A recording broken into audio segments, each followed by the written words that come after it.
Before we ask a hockey question, can I just ask you how you're doing? You were pretty open about a health challenge you dealt with a few years ago. You look pretty good. Just how are you feeling, I guess? I only look pretty good? That stings. I came in here feeling great. Anyway, well, I guess I got some work to do yet, but no, I feel terrific. I mean, I appreciate you asking, and I joke about it, but that's usually the best way to handle situations like that. And, I was so grateful to the Ducks in Anaheim and the care I got, the doctors, and the support that I had from everybody, and certainly the coaching staff and the players there and everything else. It was top notch all the way, and it was a little bit of a setback. It was a little bit of a battle, but you know what?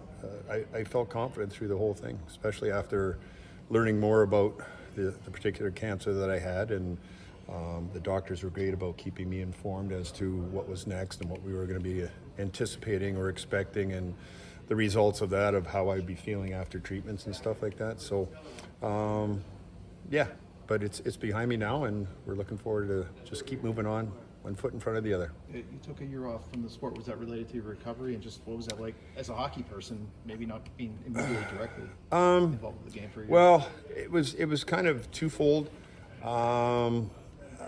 I was offered a role with the Ducks, but it wasn't really me. It wasn't like so much behind the bench and being involved with the players. It was more behind the scenes, and I mean that was fine. But like coaching's my passion, so I felt maybe it was time to step back, and I wanted to be a little bit more present in my family's lives. So when you're out in California and you're 3 time zones away, you can tell everybody back home that you're fine and you're feeling good, and nobody believes you. They just say you're saying that to make them feel better.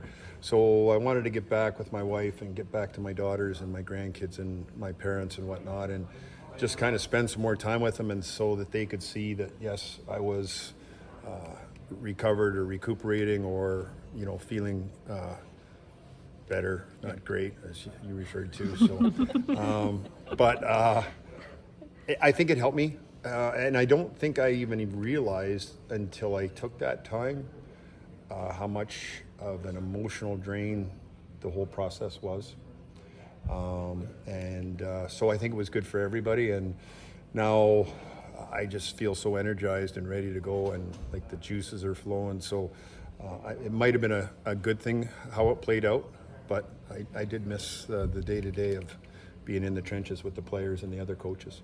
How did this opportunity with the Penguins come about? Did you know Kyle or Dan before this? No, I didn't know them at all. And quite frankly, I was at home, and my wife and I and our family we were actually celebrating our 40th wedding anniversary, and I didn't have my phone with me all day long. Like, and I usually, like you always have your phone around, and I live on a little lake back in Owen Sound, and I came back late at night and I looked at my phone and I went, oh my God, like who's this? And I looked at him and went, oh man, he's probably moved on because I hadn't responded. And so anyway, Dan reached out and asked if I'd be interested, number one, and two, can we talk about it? And I said, I'm certainly interested. And so we had some conversations, and they went extremely well, and we seemed to hit it off, and we seemed to bond, and we seemed to have a lot of similarities in our approach to the game and the players and what's expected as part of a staff. And your staff has to be kind of like your roster, like everybody has a role, and then there's a fit. So it seemed to just move along very, very well from there. And then certainly they offered me the opportunity and said, you want some time to think about it? I said, no. I said, I haven't stopped thinking about it since the first time you reached out. And then, it was a matter of, you go through the process of there's an offer made, and that was easy. They asked me if I had any questions there, and all I said was, you got a pen? I mean, it's easy. Like, I mean, there's no hesitation. I was so excited to be a part of Pittsburgh because when I was with the Flyers, and don't start throwing stuff at me because I was with the Flyers, but even as a visiting team coming in, like, you just knew a city, right? Like, you just have a good feel for it. Like, that would be a great place to play, or that would be a great place to work.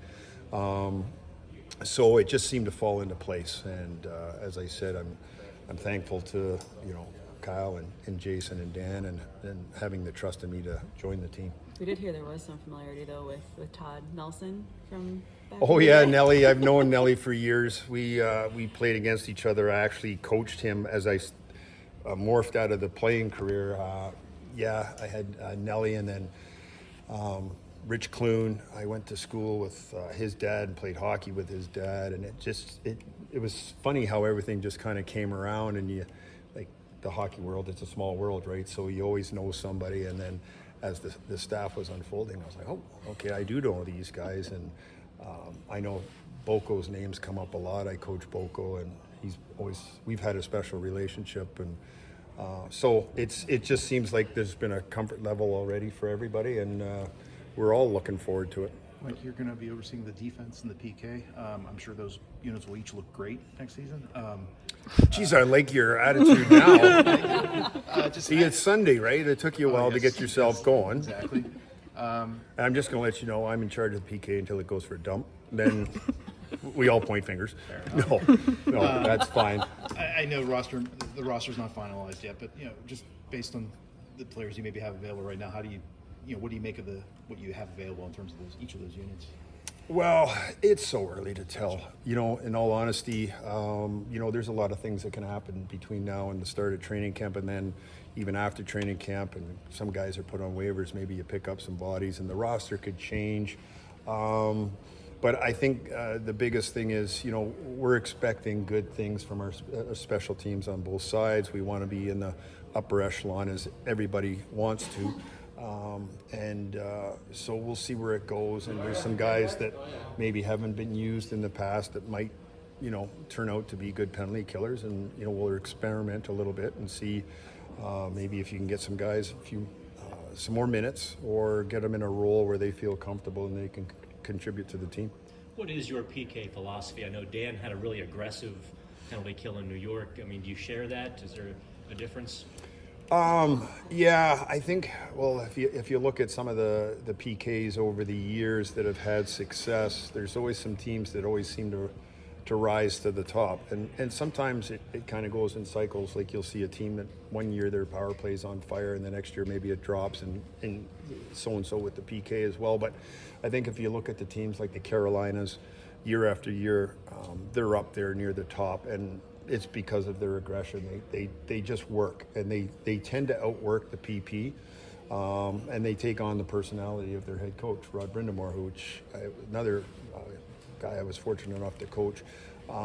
It's a reflection on him and the work ethic he had, and it just doesn't give those special creative players the time to make the plays that they want to make. So if you can get them under a little bit of duress or get them out of their rhythm, I think you can have some real success with that, and I don't think that's going to change. I think Dana and I are in full agreement with that. And for myself, especially, the fact that Dan has been very actively involved in the PK, where when he was in Nashville and New York, and then we've got Bones, who's a penalty killer, and there's a lot to offer there. So I think it's going to be a collaboration between the three of us, to be honest with you. There are no right answers. There's no 100% way of doing things. We're going to have to adjust, maybe from team to team, or it's, if we do something for a while, maybe gets a little stagnant. We got to change it up. So maybe on your neutral zone forecheck, you're doing a 1-3, and then you switch it to a 1-2-2, just to kind of change the power plays approach coming in. But everything's well researched. Everybody does their pre-scouts and everything else. So it's like a chess match. It really is. Mike, looking at your resume, Last one. you've made a lot of stops, a lot of different teams, and just talking to you now, it's very apparent you love this sport. I mean, just what's been your journey, and how do you explain what being a hockey coach means to you? Well, I mean, it's the second best thing to playing. Like, nothing's ever going to replace that. And then I got into the coaching side of things, and it's just like, the reward is, and it doesn't really matter. I've coached at junior, I've coached in the American League, I've coached in the NHL. The reward is the relationships you make with the players.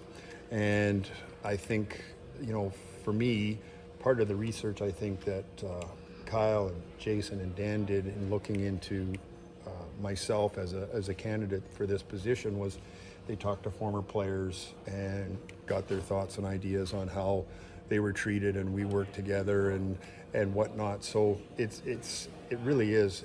It's not always X's and O's. It's communication, it's relationships, and I feel that the reward for me as a coach is when you hear the feedback from, say, a Kyle or a Dan on what former players said about you.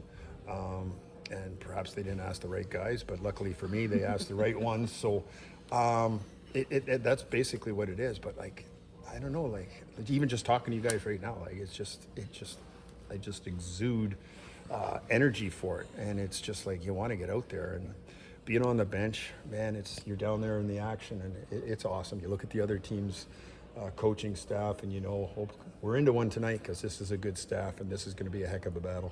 Thanks, Stats.